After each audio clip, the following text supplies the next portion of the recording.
Hello everybody, welcome back to my channel. Are you looking for a way to level up your English? Have you tried reading, but you always get bored, or find it too hard? Then you should try to listen to this story. Chapter 1. Holiday Time. Laura and Max are twins. They live in London with their mum and dad. They always have interesting adventures on holiday. They visit different cities and countries.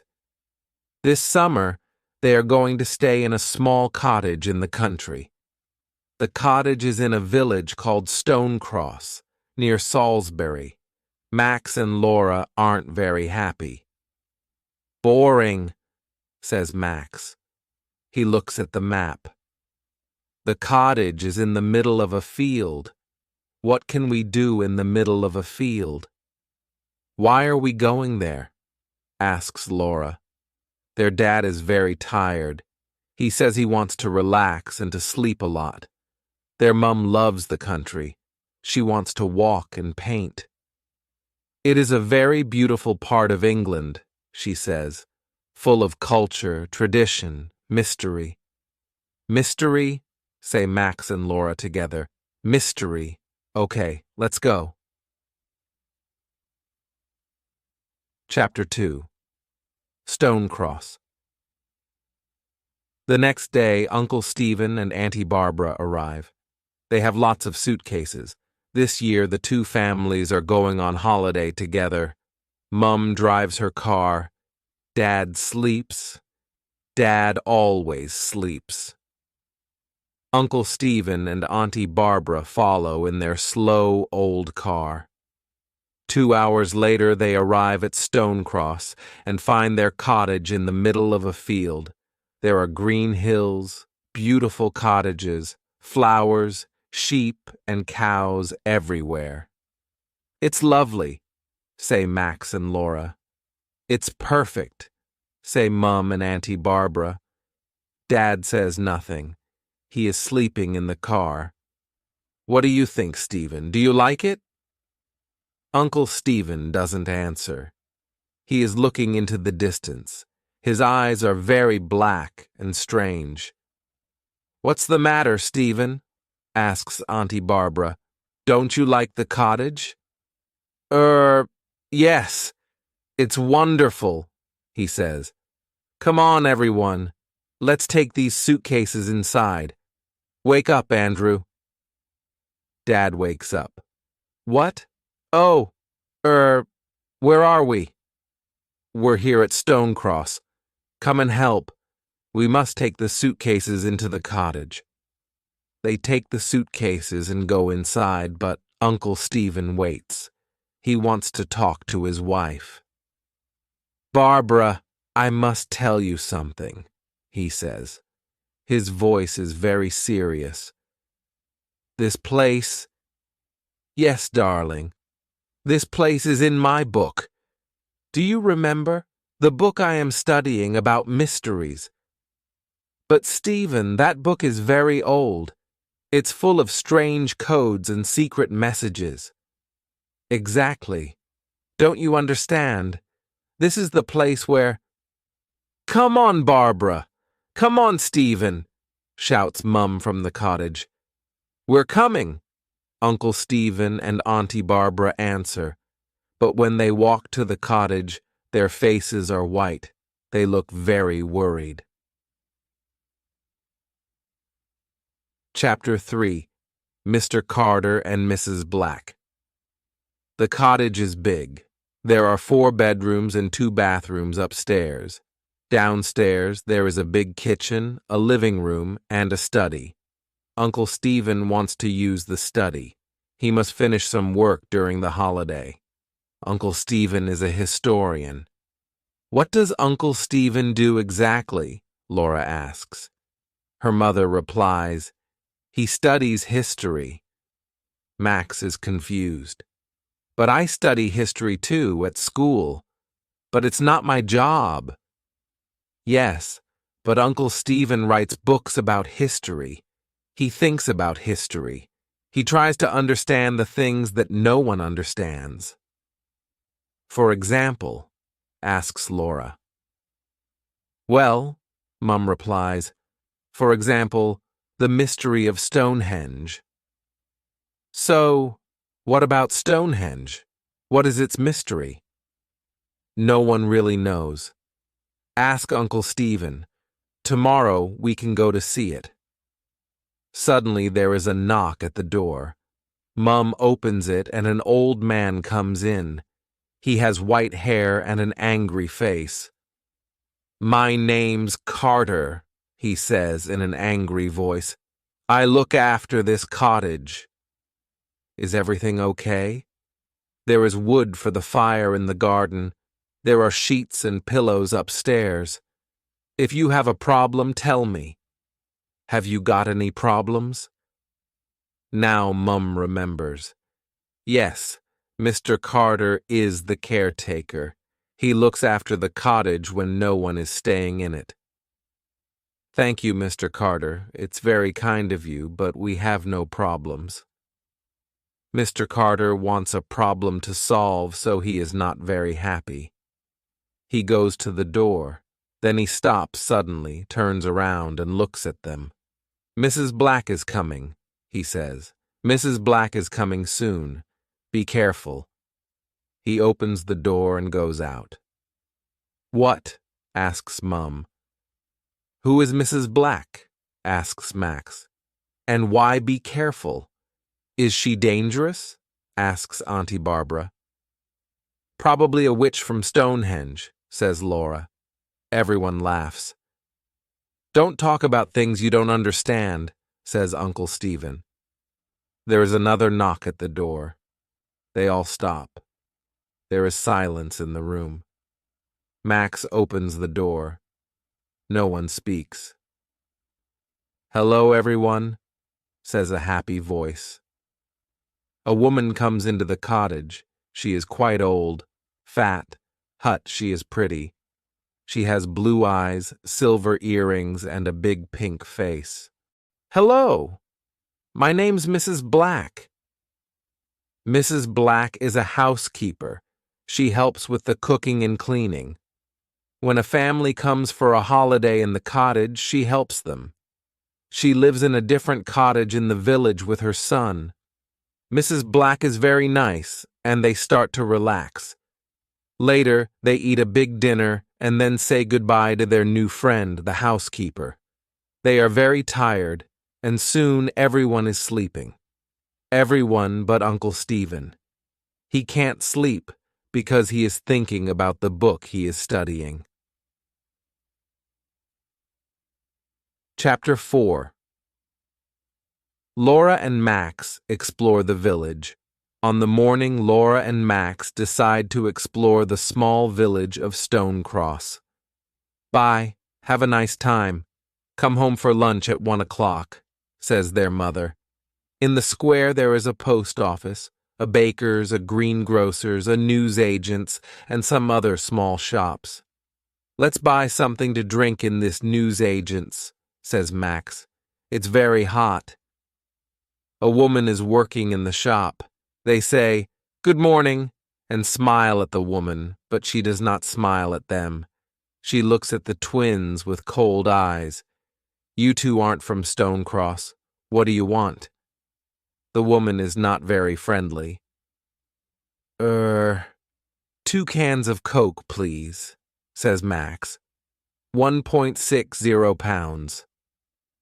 She gives them 2 cans of Coke, and they give her the money. The woman's cold eyes do not change. Tourists don't usually come to Stonecross, she says. Her voice is cold too. It's not a good idea, remember that. Yes, okay, thank you. Goodbye, says Laura. They run out of the shop very quickly. In the square, the sun is shining. Everything is normal again. Wow, there are some strange people in this village, says Max. They walk along another street, and suddenly a man appears. He is not very old. He is wearing a dark suit and a tie with a strange design on it. The twins stop. The man smiles. He says, "Hello, hello, two explorers in Stonecross. Are you on holiday? Are you having a nice time?" "Yes, yes, thank you," replies Laura. "My name's Martin Knight. What are your names?" "Max and Laura Morell," they say together. Sometimes twins understand what the other is thinking. Sometimes they speak together. Morell. Is your father the famous historian Stephen Morell? Number. He's our uncle, not our father. He's on holiday with us in Stonecross. Do you know him? The man doesn't answer Max's question. I see. Stephen Merrill is here in Stonecross. Very interesting. And tell me, what is he studying at the moment? Oh, a really old book about mysteries and secret. Sorry, Mr. Knight, but it's very late. We must go home and have lunch. Laura stops him. Come on, Max. It's time to go. Can we meet tomorrow? Says Martin Knight. You can tell me about your uncle's old book. Okay, says Max. Come on, Max, says Laura, and the twins go back along the road. Sorry, Max, but I don't like that man, explains Laura. He wants to know about Uncle Stephen and his hooks. But Uncle Stephen is very famous. Lots of people want to know about him. I know, but this man is different. I can't explain why. Not everyone is strange in Stonecross. Think of Mrs. Black. She's a nice, normal woman. Yes, you're right. Sorry. But now it's 1:45, and we must go home. Chapter 5. A Visit to Stonehenge. When the twins get home, everyone is waiting for them. Mrs. Black is there too. What do you think of our little village? She asks. The village is lovely, but some of the people are strange, replies Laura. Mrs. Black laughs. I know. Don't worry about the people. They don't see many tourists. Not many people come to Stonecross. Are you ready to go to Stonehenge this afternoon? Asks Auntie Barbara. Mrs. Black says, Ah, you're going to Stonehenge. It's nothing special. A circle of old stones, that's all. Stonehenge is near the village of Stonecross. They take the cars, and in 20 minutes, they are there. Laura suddenly shouts, Look, there it is! There it is! And down in the valley, they see Mrs. Black's circle of old stones. It's spectacular, says Uncle Stephen. It's incredible, says Mum. It's magnificent, says Auntie Barbara. Wow, says Laura. It's not very big, says Max. Shut up, Max, says everyone. Andrew, what do you think? Do you like Stonehenge? Andrew? Dad doesn't answer. He is sleeping in the car. Andrew, wake up now. This time Mum is very angry. Around the stones there is a fence. People can't touch them, but they can go very near and take photographs. Let's get an audio guide, suggests Mum. You listen, and it tells you the story of Stonehenge. Everyone gets an audio guide, and they start to walk around the enormous stone circle. Uncle Stephen walks in the opposite direction and looks at his old book of mysteries. He reads something and then looks at the stones. Then he walks away. He looks at the hills and the trees near the stones. 3 hills around the stones. Yes, it is a type of triangle, he says to himself. Then he looks at the stones again. Uncle Stephen is thinking. Half an hour later, the others return. Stonehenge is fantastic, they say, but Uncle Stephen is not listening. He is reading his book again and looking at the stones and the hills around them. Time for something to drink, says Mum. They all walk to the small cafe near the tourist shop. Come on, Stephen. Are you coming with us? Finally, Uncle Stephen puts his book in his bag and follows the others. Chapter 6. A Thief. The family finally gets back to the cottage. Everyone is very happy, but they are also tired. The sun is shining and everything seems in perfect order. They park the cars and go to the cottage. That's strange, says Dad. I can't move the key. I can't open the door. Let's try the other door, Mum says. They walk to the small door at the back of the cottage. Suddenly everyone stops. The door is open. Impossible, says Laura. Only Mrs. Black has got a key. Mum and Auntie Barbara scream. Thieves, they say. Inside the cottage, there is chaos. The cupboards are empty, the drawers are open, and things are on the floor. Our money, says Dad. My jewelry, says Mum. Uncle Stephen says, What's missing? We must phone the police. They look in all the rooms, but nothing is missing. Look, our money is here. The thief doesn't want money, says Dad happily.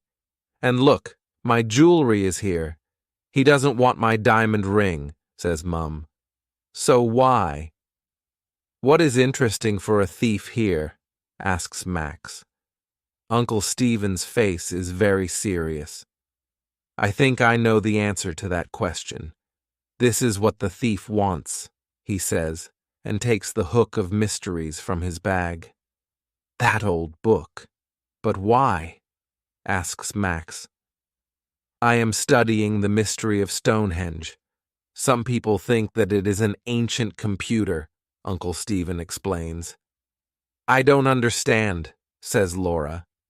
Ancient people understand lots of things that we don't understand now.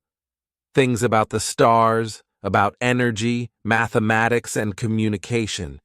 We think that Stonehenge is an enormous computer. It connects information to other ancient computers round the world. Like the pyramids? Says Laura excitedly.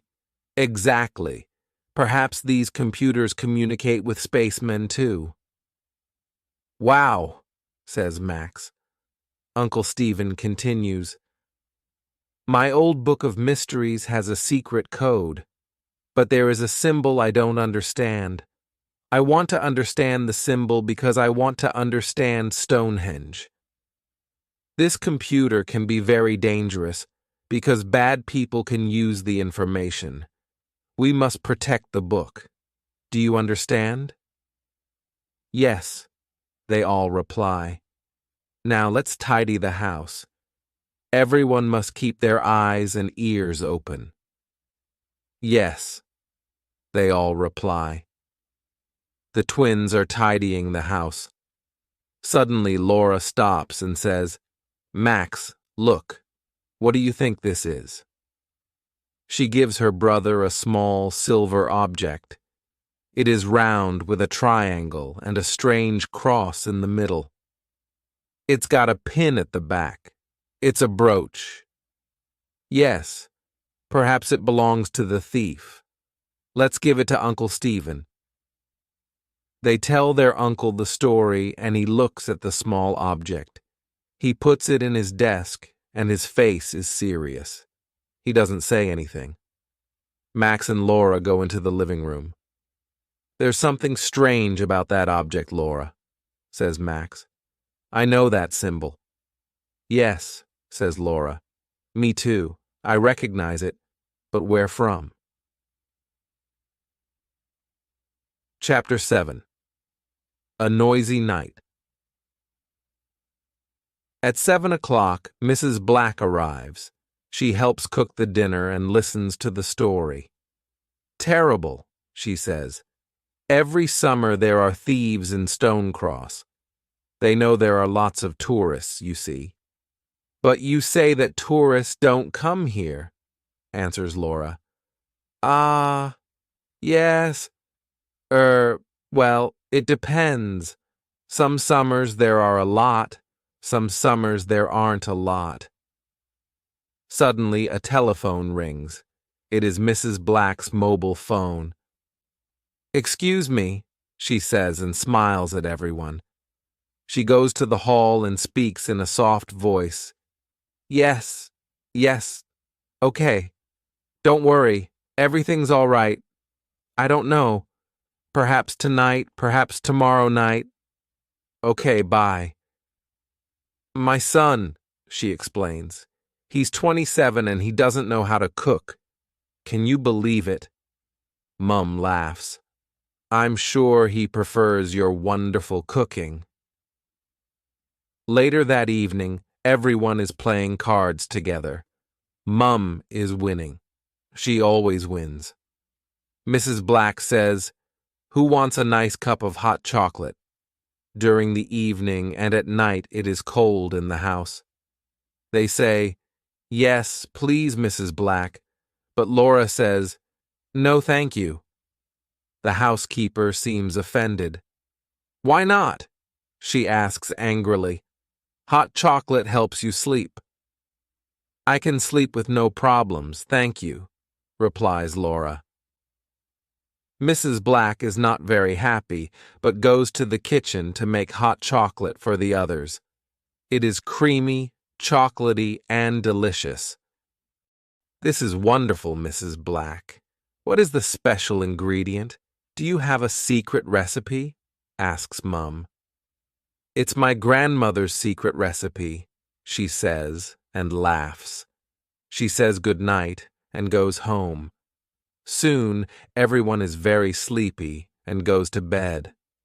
Only Laura isn't tired. It is the middle of the night. Outside, the sky is full of stars, but there is no moon. Everyone is sleeping. Mum is dreaming and Dad is snoring. Suddenly, Laura sits up in her bed. There is a noise. Someone is downstairs. She relaxes. It is probably her father. He sometimes gets up and sleepwalks. But no. She can hear her father. He is snoring in his bedroom. She gets up very quietly. Yes, there is someone. The noise is in the study. She goes downstairs. She is very quiet. When she is outside the study, she stops and listens. She hears the sound of paper. "I must be brave," she says, and pushes the door open quietly. "Stop thief!" she shouts, but to her surprise she sees Mrs. Black. She is sitting at Uncle Stephen's desk reading his notebooks. "Oh, Mrs. Black, it's you," says Laura. Hello, Laura. I can't find my car keys. Perhaps they are here. I don't want to disturb everyone." "Oh, all right," says Laura. But then she remembers Mrs. Black hasn't got a car. At that moment, Dad and Uncle Stephen arrive. They think there is another thief. Dad smiles and laughs. "Phew, it's Mrs. Black. Hello, Mrs. Black. You're working late tonight." Uncle Stephen doesn't laugh. "What are you doing in my study, Mrs. Black?" he asks. She tells him the story of the car keys. Uncle Stephen replies, "Tomorrow we can all look for the keys together. Now it's time to sleep. Good night, Mrs. Black." He opens the door and the housekeeper goes out. She doesn't look at Uncle Stephen when she says, "Good night, everyone." Chapter 8.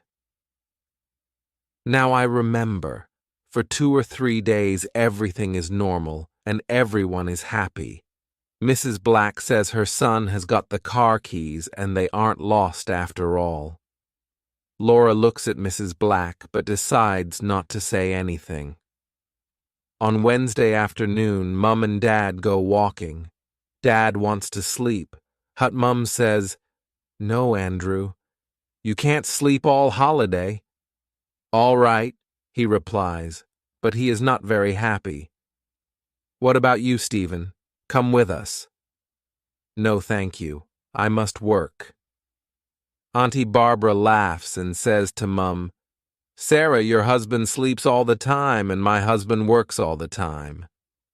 "Don't laugh, Barbara," replies Uncle Stephen.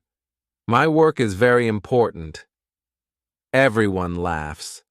Sometimes Uncle Stephen is very funny. "Humph. Today I want to work a lot. Please don't disturb me," he says and goes to the study. "Can I come with you two?" asks Auntie Barbara. "Of course," they reply.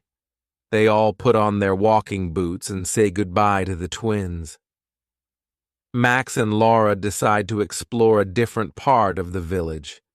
In the village there is a small hill. It is a strange shape, and on the top there is a stone cross.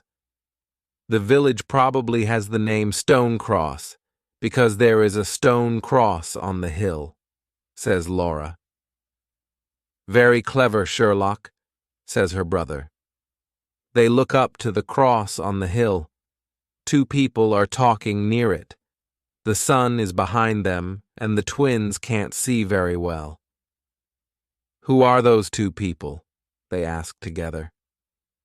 "Mrs. Black and Martin Knight. Let's go and listen," says Max. "No, Max," says Laura. "We mustn't listen to—" Suddenly she stops. His face is white. "Max. Now I remember."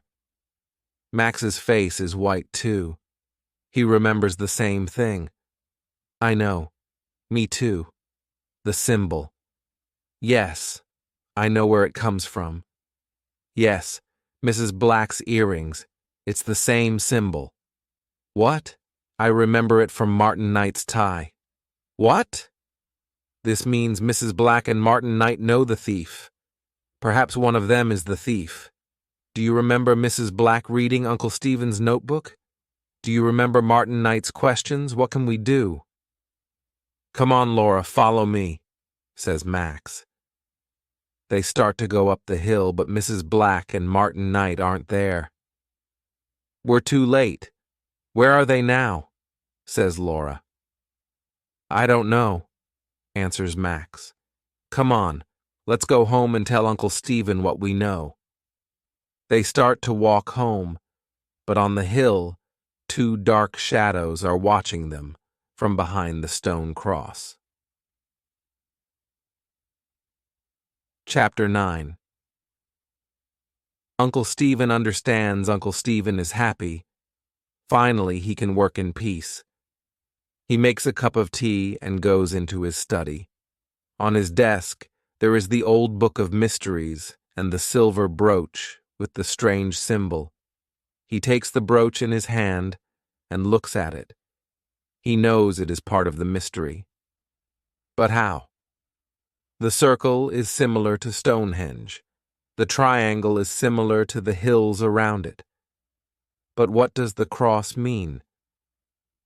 Uncle Stephen recognizes the symbol, but where from? He drinks some more tea. He thinks. He looks out of the window. From the window, he can see the strange hill in the village and the strange stone cross on the top of it. Wait a minute, he thinks. The strange stone cross. He looks at the brooch. Yes, it's the same. He quickly turns to a page in his old book of mysteries. He reads something and shouts, "Yes!" Now I understand. Now I understand. I must telephone Professor Johnson in London. He takes the phone and calls the number. "Hello, Professor. It's Stephen Merrill here. Listen, we must meet. Can I bring the book to you in London? It's not safe here. There's a train at 5 o'clock this evening. It gets to London at 7 o'clock. Yes. See you at the station. Goodbye, and thank you. He puts the phone down and picks up his cup of tea. I'm sure that tea's cold now, says a cold voice behind him. He turns quickly and sees the shadow of Mrs. Black in the door. What are you doing here? He asks angrily. You don't work today. What do you want? Mrs. Black's earrings shine in the sun. You know what I want, Marl, she says. Give me that book. Chapter 10. A doctor's visit. Max and Laura play near a river for some time, but later go back to the cottage. Everything is quiet. They don't have a key, so they knock on the door. Nobody answers. They knock again, and Mrs. Black answers the door. She is wearing an apron and she has a rolling pin in her hand. She says, Hello, children. I'm making a delicious chocolate cake for lunch. Your Uncle Stephen doesn't feel very well. Your parents aren't here and I want to help. What do you mean? Uncle Stephen's fine, says Max. He has a headache and a temperature, Mrs. Black replies. He works too hard. This is very strange. Uncle Stephen is never ill. Max and Laura don't believe the housekeeper. I want to talk to my uncle, says Laura. Me too, says Max. Mrs. Black is a big woman. She stands in the door and the twins can't pass. It's not a good idea, she tells them. Your uncle is upstairs. He's resting. I want to see my uncle. Now, repeats Laura. You can't see him. There is a doctor with him now, Mrs. Black shouts. Laura pushes the woman and she falls to the floor. Max runs past her too. They go to the study hut. Their uncle is not there. They run upstairs. Uncle Stephen, are you all right? Shouts Laura, but there is no answer. Max opens the bedroom door. Uncle Stephen is lying on the bed. He cannot move his arms or legs because there is a rope around them. There is a big hump on his head, and his eyes are closed. Is he dead? Asks Laura in a frightened voice. No, he's sleeping, Max replies. Look, he's breathing. Yes, he's sleeping, says a familiar voice. They look up and see a man in the room. Martin Knight, they say together. Oh yes, he laughs. Your uncle is sleeping. Now we can take his book and discover the secret of the stones. Now no one can stop us, especially two stupid children. At that moment, Mrs. Black arrives. I see you know my son, she says. She is holding the rolling pin. Suddenly, Max understands what she wants to do. Quick, Laura. He pushes his sister to the floor. The rolling pin misses Laura's head. Max jumps up. He tries to take the rolling pin from Mrs. Black. Laura gets up and starts to run away. Martin Knight tries to stop her, but she is very fast. Suddenly outside they hear the sound of a siren. It is a police car. Quick, the police! Shouts Martin. He and Mrs. Black run. When they arrive at the door, there are two policemen waiting for them. They put handcuffs on the two criminals and push them into the police van. Laura telephones for an ambulance for Uncle Stephen. Max speaks to the policeman. Thank you, he says. But I don't understand. Why? He stops. Under a tree in the garden, he sees an old man. Mr. Carter. Mr. Carter comes and talks to Max. Remember, Hoy, you must tell me your problems, he says. I know these people. I know this place. I know when there's a problem. Thank you, says Max. You're welcome. The old man smiles. Now, how about a nice cup of tea? Chapter 11. The Secret of the Stones. The next day, everyone is at the hospital. Uncle Stephen is in bed. The doctor says that there is only one problem, the big bump on Uncle Stephen's head.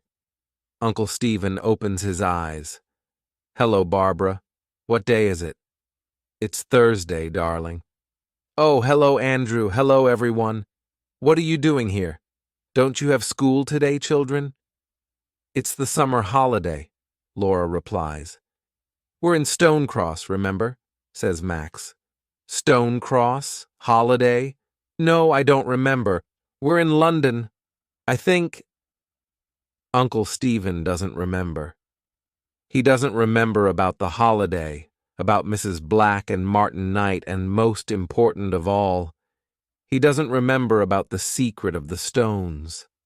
You remember the symbol, the brooch, the old book of mysteries? They ask him. He smiles and says, No. Sorry. A policeman arrives. He tells them that the two criminals, Martin Smith and his mother, Dorothy Smith, are part of a secret organization. The name of the organization is the Black Knights, he says. They want to find the secret of Stonehenge and use the secret to become rich and powerful. Mr. Merrill is the only person who knows the secret and... But I don't know the secret, says Uncle Stephen. I'm sorry, everyone, but I can't remember. Perhaps it's the best thing, says Auntie Barbara. The stones can keep their 5,000-year-old secret. It's not right to take it from them now. Everyone agrees. Perhaps we can find another secret next holiday, say Max and Laura together. Perhaps next holiday I can stay in London, says Uncle Stephen. He rubs the bump on his head. Poor Uncle Stephen. Everybody laughs. No more adventures this summer, says Max. But perhaps at Christmas, says Laura. Who knows? The end. If you enjoyed the story and want to say thank you, then you can subscribe to my channel and visit it.